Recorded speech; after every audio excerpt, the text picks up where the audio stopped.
Sebelum menonton tayangan ini, jangan lupa untuk subscribe, like, dan komen, terus share. Jangan lupa aktifkan tombol lonceng untuk notifikasi video-video kami terbaru. Nanti di sini saya sebut, harusnya kalau kita ingin polisi kita itu bersih, karena judulnya revitalisasi reorganisasi polisi, harusnya ketika polisi sebelum menjabat jadi Kapolres disebutkan kekayaannya berapa, betul kan? Dan polisi ini paling sering tidak lapor LHKPN, laporan harta kekayaan penyelenggara negara. Itu polisi termasuk Kaisar Sambo, ya. Kalau bicara kita adu data, okay? Kita adu data. Ini saya sebut Wakapolri dengan pangkat Komjen besaran tunjangan kinerjanya 34 juta, ya. Itu perpres terbaru. Peraturan Presiden nomor 103 2018. Ya, kalau sama saya adu data. Ya. Dikeluarkan dari TNI 1 April 1999 dengan instruksi Presiden nomor 2 tahun 1999. Saat itulah polisi dikeluarkan dari ABRI. Dulu polisi itu selalu menjadi pilar keempat dari ABRI, maka sekarang ABRI namanya menjadi Tentara Nasional Indonesia, ya, seperti itu. Nah, ada memang beberapa polisi-polisi yang senior dan sekarang sudah pensiun. Ketika ketemu hari Rabu kan saya sering ketemu sama teman-teman polisi di tempat sepedaan itu, dia ngomong dulu kita juga itu dan gitu loh, ya, kita juga terharu keluar dari ABRI. Nah, kenapa sekarang saya harus bicara seperti itu? Ini kesalahan sejarah. Mestinya unsur BRIMOB itu tidak menjadi satu di polisi. BRIMOB itu dulu tentara. Ya, tentara dipolisikan biar bergaul dengan masyarakat sipil dalam rangka dwikora. Kita bicara dalam sistem hukum nasional polisi itu istimewa. Kenapa? Ini kalau ini kita ibaratkan buku ini ada pasal-pasal, ada ayat-ayat. Ini menjadi hukum yang mati. Yang bisa menghidupkan hukum ini siapa? Polisi, ya. Maka polisi itu oleh undang-undang diberikan hak yang istimewa. Di satu sisi polisi bagian dari hukum, di sisi lain posisi polisi ini menjadi hukum yang hidup. Buktinya apa? Coba kalian laporkan undang-undang ITE, Ade Armando, ya. Terus kemudian kalian laporkan itu Abu Jindul, ya. Nah, Abu Jindul, kalian laporkan Eko Kuntadi. Di tangan polisi perkara yang secara material formal memenuhi unsur-unsur Undang-Undang Informasi dan Transaksi Elektronik. Buku saya ada di situ tadi. Itu harusnya masuk pidana, tetapi tidak diproses sama polisi. Maka mereka merajalela menghina Islam dan seterusnya. Betul apa betul? Yang seperti ini kritik saya kepada polisi, ya. Tetapi sebaliknya orang melaporkan. Kemarin hari Selasa saya memberikan keterangan ahli di Pengadilan Jakarta Pusat untuk kasusnya Kang Edi Mulyadi, mantan wartawan itu, yang menyebut IKN, Ibu Kota Negara, atau Kalimantan itu tempat jin buang anak. Saya diminta keterangan ini, saya bilang, kenapa baru sekarang dipidanakan tahun 60, orang Ancol itu sudah mengatakan Ancol itu tempat jin buang anak. Kenapa disebut tempat jin buang anak yang pernah tinggal di Jakarta? Karena tempat itu basa Jawa ini gong lewang lewung ora enek regane. Leres napa mboten? Disebutlah tempat jin buang anak. Lalu unsur pidananya di mana? Disebut melakukan kejahatan itu kalau ada aturan yang sudah mengatur. Nuwun sewu, ini kita sekalian sekolah ya. Saya mengatakan itu diatur KUHP ada. Itu penghinaan. Tetapi tolong dicari yang paling pintar di sini. Paling pintar saya bilang, ada nggak jin buang anak itu diatur di KUHP kita, peraturan polisi, undang-undang ITE, ada nggak? Ya sampai kamu jengkelit nggak bakal ketemu. Maka pertanyaannya di mana unsur pidananya? Karena pasal 1 ayat 1 KUHP kita menuliskan, ya, tiada pidana tanpa kesalahan berdasarkan aturan yang sudah ada sebelumnya. Nggak ada aturan menyebut jin buang anak, ya. Oke, gitu ya. Nah, itu salah satunya. Jadi kita juga sering bertanya, ini Pak Sambo ini ditahan di Makobrimob, ditahanan apa enggak? Kenapa? Bukan saya. Ya jawaban. Nanti kalau polisi tanya, yang bilang hoax ibu-ibu ya. Saya kan cuma tanya. Saya ingin bandingkan. Ibu dan bapak pernah lihat Ahok diumumkan ditahan di Makobrimob. Pernah nggak dipertunjukkan Ahok itu di Brimob lagi ngapain? Nah, yang saya takut kalau Ahok ditahan di Brimob tidak diketahui tempat tahanannya, pulang-pulang jadi komisaris Pertamina. Lah khawatir saya nanti Pak Sambo keluar dari Makobrimob juga jadi komisaris. Betul nggak? Undang-undang kita ini lucu, orang mau sekolah harus punya SKCK, catatan kepolisian, tidak boleh melakukan kejahatan. Menjadi anggota DPR mantan napi boleh. Yang goblok siapa? Yang goblok yang bikin undang-undang. Ya, bener nggak? Yang saya ngomong ini fitnah apa bener? Kalian mau cari kerja, mbuh entuk gawean apa ora, daftar sekolah mbuh ketompo apa ora, harus dilengkapi SKCK. Leres napa mboten? Tetapi untuk menjadi anggota DPR, menjadi bupati, mantan napi koruptor bisa. Mau ada contohnya? 2 kali yang di Kudus, siapa itu? Siapa yang di Kudus? Mantan bupati, 2 kali kena kasus korupsi, ya? Ingat nggak Kudus? Wah ini tidak pernah baca ini. Ya, Pak Tamsil, fitnah apa enggak? Pak Tamsil itu koruptor, kepilih lagi korupsi meneh. Itulah hebatnya Indonesia, ya. Maka ketika nyanyi Indonesia kita harus sadar, bangunlah jiwanya, bangunlah badannya. Sekarang kita ini dua-duanya nggak bangun, jiwanya nggak bangun, badannya nggak bangun. Maka kalau saya masih ingat ketika saya dididik pramuka menyanyikan lagu Wajib Indonesia Raya itu kaki tungkitnya itu rapat begitu, jadi begini kakinya, tangannya tegak ke bawah. Sekarang nyanyi Indonesia Raya neng buri, enek sing karo ngerokok, ya enggak?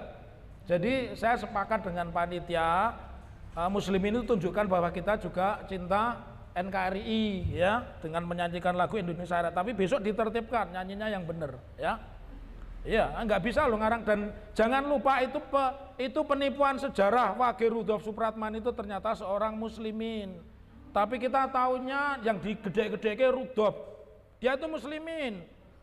Tolong cari IG-nya Mas yang anggota Partai Gerindra itu siapa? Fadlizon, ya, cari di situ. Jadi kalau orang yang belum kenal saya mesti ngomong bahasanya keras, enggak juga. Saya bukan keras, saya pakai referensi. Saya nuduh si A si B, tapi saya pakai data, ya. Jadi maka kita harus lihat dulu. Kalau polisi ini dari awalnya dimunculkan polisi itu tidak boleh terima hadiah, ya, atas satu prestasinya. Nah sekarang ini kan polisi itu wajar-wajar saja menerima hadiah. Bahkan di satu polsek itu ketika saya datang mungkin dia nggak ngerti kalau saya ini gurunya polisi juga, ada tulisan menerima saweran, meskipun itu guyonan tapi kan tidak benar. Coba kalau saya ini jahat tak foto tak viral kayak gitu mesti kapolseknya dicopot, ya. Jadi ada salah satu ruangan itu ditulisi menerima saweran. Kalau itu yang ngomong penyanyi dangdut nggak apa-apa, bapak-bapak berubut paling ditarik bojone kan gitu. Tapi kalau polisi penegak hukum kan nggak boleh, ya. Tapi nggak usah saya sebut di mana tempatnya, ya, karena kasihan juga. Itu mungkin bercanda, ya. Itu bercanda atau ateng dikei ya wis lah dikei bangetan gitu, ya. Ya. Jadi sebenarnya menerima hadiah pejabat negara itu nggak boleh. Jauh sebelum ada KPK sudah ada itu aturan undang-undang kepolisian, ya. Meminta uang saweran, membuat laporan polisi, faktanya juga pakai duit, meminjam barang bukti pakai duit apa enggak? Saya ingin tanya di SKS yang truknya disita itu pernah coba diambil belum? Terus ada yang sudah pernah diambil, terus syaratnya apa? Coba syaratnya disebutkan. Itu truknya yang ditahan yang biasa dipakai podium. Dulu saya sering pidato di situ, ya. Nah, tanya, kemudian kita mencabut laporan itu bayar apa enggak? Jujur aja ini direkam yang begini biar sampai ke Pak Kapolri. Kalau ada yang bantah, saya bilang, saya tunjukkan buktinya. Kita membuat laporan itu bayar apa enggak? Kita mencabut laporan bayar apa enggak? Mobil kita kena masalah, kemudian disita polisi sebagai barang bukti ketika mengeluarkan bayar apa enggak? Faktanya seperti itu. Seperti itu namanya apa ibu-ibu? Pungli. Pungli kejahatan apa tidak ibu? Nah, makanya besok ibu-ibu demo di kantor polisi ya, bahwa polisi minta saweran itu kejahatan ya. Tapi fleksibilitas dan kreativitas polisi ini pada dasarnya sebenarnya baik. Makanya saya sebut polisi itu hukum yang hidup. Jadi ada undang-undang ITE, kalau yang lapor dari kelompok yang anti Pak Jokowi nggak bakal diproses ya. Terus nanti sampai kepada Bu Sambo. Jadi kalau kemarin ada Ibu Brigjen mantan polisi katanya itu subjektivitas polisi, maka siapa namanya Putri tidak ditahan. Saya sebutkan tidak ditahan itu ada sebab, ditahan pun ada sebab, dan itu yang tidak diungkap ya. Nanti ya. Kemudian dari fakta-fakta inilah semakin luas dan berkembangnya pekerjaan polisi ya, sehingga secara jujur segala urusan hukum mestinya tidak bisa dibebankan kepada polisi. Nanti polisi yang akan datang itu pekerjaannya simpel aja ya. Meningkatnya pekerjaan polisi, aktivitas polisi ya. Dan pada akhirnya dulu pernah ada larangan menerima parsel. Saya nggak tahu sekarang masih ada nggak. Tapi secara de facto masyarakat menoleransi perbuatan itu. Bahkan masyarakat kita ini masyarakat paling baik kok. Ditangkap polisi tanpa kesalahan, ketika dikeluarkan mengucap terima kasih. Padahal mestinya Anda bisa nuntut namanya rehabilitasi. Orang yang salah tangkap, orang yang salah tahan itu mestinya mendapat remunerasi, mendapat pengganti ya karena kesalahannya. Mau nggak penjenengan ditahan gitu terus dikasih duit gitu? Tidak mau. Makanya kesalahan-kesalahan budaya seperti itu tuh harus dihapuskan ya. Kemudian pertama, tidak manajemen kontrolnya tidak memadai dan tidak ada akuntabilitas publik ya. Kita tidak pernah tahu ya. Nanti di sini saya sebut, harusnya kalau kita ingin polisi kita itu bersih, karena judulnya revitalisasi reorganisasi polisi, harusnya ketika polisi sebelum menjabat jadi Kapolres disebutkan kekayaannya berapa, betul kan? Dan polisi ini paling sering tidak lapor LHKPN, laporan harta kekayaan penyelenggara negara. Itu polisi termasuk Kaisar Sambo ya, Kaisar Sambo, dan bahkan mantan ketua kepala Bulog itu Pak Budi Waseso itu juga tidak lapor ke LHKPN, banyak ya. Karena nanti saya sebutkan berapa gajinya jenderal, ada ini, ada telegramnya Kapolri. Jadi kalau bicara kita adu data, okay? Kita adu data. Ini saya sebut Wakapolri dengan pangkat Komjen besaran tunjangan kinerjanya 34 juta ya. Itu perpres terbaru. Peraturan Presiden nomor 103 2018. Ya, kalau sama saya adu data ya. Jadi tidak usah. Makanya kemarin saya diminta Pak Taufik kok enggak demo di DPRD, DPRD demo niming selawe, aku kan demo. Dimarahi teman-teman YouTuber, dimarahi kampus saya, nggak boleh. Sekarang saya harus eman-eman dengan statement saya. Karena lebih bermanfaat saya ngomong di YouTube, itu yang ngomong legal audit itu saya. Akhirnya Komisi 3 ikut-ikutan ambil alih. Saya yang bicara saat Gasus itu ada di Tito Karnavian, itu saya yang memulai ya. Jadi kalau kita mau cerdas, mau merubah negara ini, intelektual itu harus memiliki keberanian dan tahu bagaimana caranya kita itu berani. Jadi jangan kena pasal ecek-ecek ya. Kemudian mengenai permasalahan sifat independen polisi, selama Polri masih di bawah langsung Presiden, maka polisi itu akan dijadikan alat kekuatan politik. Polisi tidak bisa lagi independen. Hal ini berdampak pada kinerja polisi, sulit bersikap profesional. Pada saat diungkapkan pertama kali oleh tim Sus Mabes Polri itu bagus, disebutkan ada 4 pasal. Pasal 340 pembunuhan berencana, ancaman pidana kurungan minimal 20 tahun, ancaman maksimalnya mati. 338 maksimalnya ancaman 15 tahun.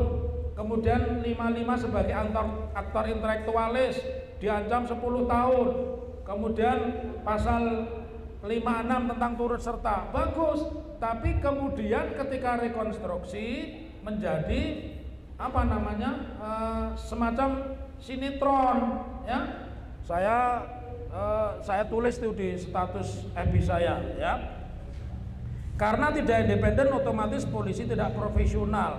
Independen harus dimulai polisi itu bekerja menurut standarnya.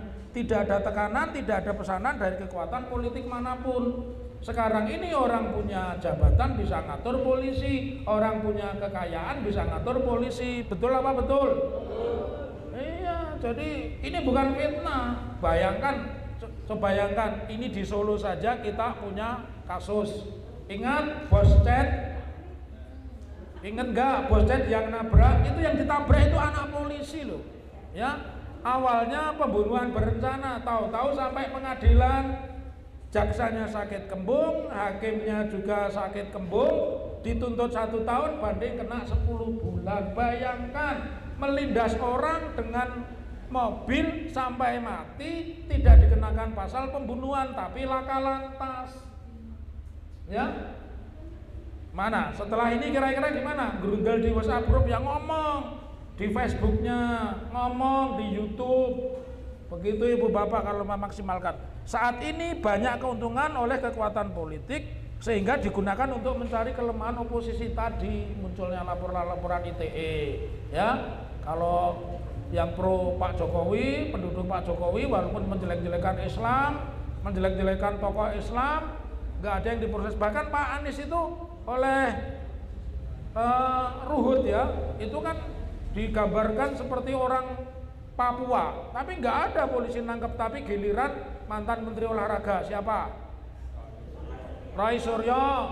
Padahal Roy Suryo ini hanya mengutip status orang lain yang mencantumkan stupa itu mirip gambarnya Pak Jokowi, itu dipidana dan dipenjara, ya.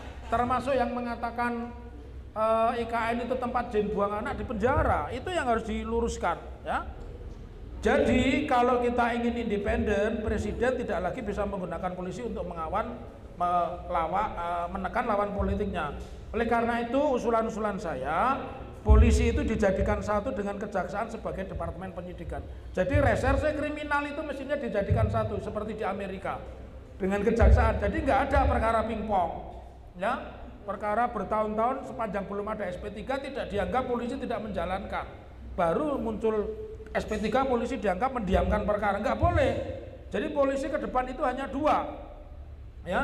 Satu polisi lalu lintas, yang kedua adalah squad crime. Yang punya senjata itu hanya 1, polisi yang nembak penjahat itu. Tapi polisi di ruang sedang memeriksa nggak perlu bawa senjata, jadi nggak bisa dia nakut-nakuti orang. Polisi lalu lintas juga nggak perlu bawa senjata, karena memang tugas utama polisi itu ada 3.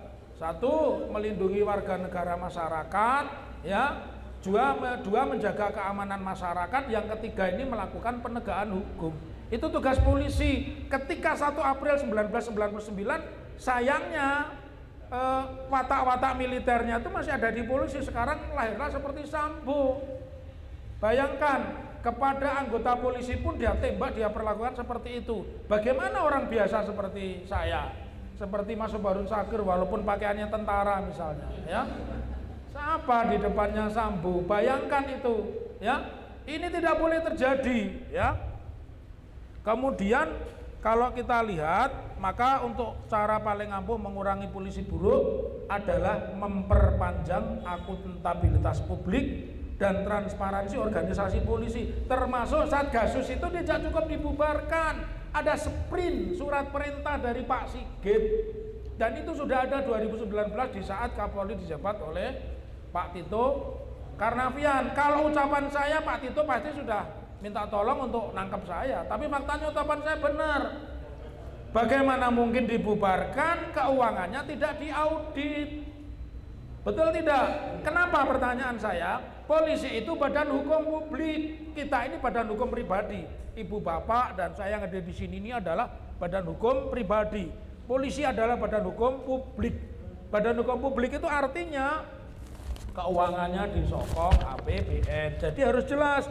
Satgasus yang dibentuk Pak Tito Karnavian itu dulu ngapain, siapa yang ditangkap, ada urusannya enggak ini dengan kemenangan Pilpres kemarin, ya, ada urusannya tidak dengan narkoba, kemudian rumor tentang pendapatan 1,3 triliun itu bener apa enggak, itu harus dijawab, ya, karena kalau itu tidak dijawab maka susah. Jadi dalam rangka mengurangi perilaku buruk polisi, tampaknya adalah memperpanjang akuntabilitas publik dan transparansi organisasi polisi, termasuk mengaudit sumber-sumber keuangan polisi. Jadi nggak ada polisi menerima uang gelap, uangnya harus terang. Kenapa? Karena dari sepatu, baju, sampai peci, bahkan pangkat di pundaknya itu dibeli dengan APBN, anggaran pendapatan dan belanja negara. APBN kita didapat dari badan usaha milik negara, ya. Kemudian juga didapat dari pajak dan usaha-usaha lain, termasuk Bapak Ibu yang hari ini beli BBM harus pakai aplikasi, tiap memperbarui 1000. Dari situ, ya. Kalau kalian mau berjuang ikuti saya. Satu ketika saya akan gugat wali kota, gugat pengusaha SPBU dan gugat menteri Menteri Keuangan kaitannya dengan aplikasi yang wajib dan dikenakan biaya Rp1.000. Kira-kira berani nggak Anda? Jangan di WhatsApp, dukung Pak Taufik, giliran coblosan KTP ra duwe. Lah modalmu apa? Modal kamu merubah Republik Indonesia ini apa? Pemilu kampanye sik dhewe kaose songo. Wah, kampanye teko sik dhewe, giliran coblosan saya ndak nyoblos. Lah kamu mau merubah politik bagaimana? Kamu merubah politik itu aturan negara ini kamu ikuti. Sama seperti perubahannya terjadinya revolusi di Libya itu, saat itu Muammar Gaddafi ketika masuk Akademi Angkatan Bersenjata bersama 4 temannya sepakat nanti Raja Idris ini kita kudeta, pangkat tertinggi di Libya adalah kolonel. Itu seperti itu kalau ingin berjuang. Wah, bengok-bengok pemilu, pelekentris giliran coblosan KTP ra duwe. Ora dikertu gimana saya mau mendukung? Banyak orang ngomong Pak Taufik nyalon wali kota, lah kowe wani nyalon kayak aku, kamu berani nguruni saya? Pertanyaan saya begitu, kamu punya KTP enggak? Beberapa kali saya dilamar untuk masuk wali kota, tapi saya lihat sing dukung ora mitayani, kan maneman saya. Wah, yang lain dapat suara 70%, suara saya cuma 12%, malu-maluin. Jadi apapun yang kita perbuat dengan ilmu, kita setuju juga dengan ilmu, betul? Kita tidak setuju juga dengan ilmu, ya. Nah, itu. Dan ini terakhir yang paling menarik, Mas. Terakhir, Mas. Matur nuwun, ya, terakhir. Thank you, terima kasih. Assalamualaikum warahmatullahi wabarakatuh. Ya, semua sudah saya terangkan di sini. Mau tanya kenapa Bu Sambo tidak ditahan dan bagaimana seharusnya saya jawab semuanya. Tetapi permintaan saya jangan bermain di WhatsApp grup, bermainlah di wilayah luar, di channel YouTube. Kalau nge-share dibaca dulu, kalau enggak punya pulsa, mepet-mepet sekolahan, mepet-mepet kelurahan yang ada wifi-nya gitu. Enggak ada perubahan apapun kalau Anda cuma maki-maki di WhatsApp. Ini dimaki-maki, wah, saya cerita ngrungokke. Mau tak pisu-pisui, sing pisu-pisui nangen di misu-misu ya berhadapan langsung kayak saya begini ini, berani berhadapan langsung, bener nggak? Anda delik-delik nge-share di screenshot, sesuk lapor ke koncone malah tangkap polisi, ya. Berjuang itu yang all out, kira-kira seperti itu. Mudah-mudahan yang sedikit membawa manfaat, lebih dan kurangnya mohon maaf.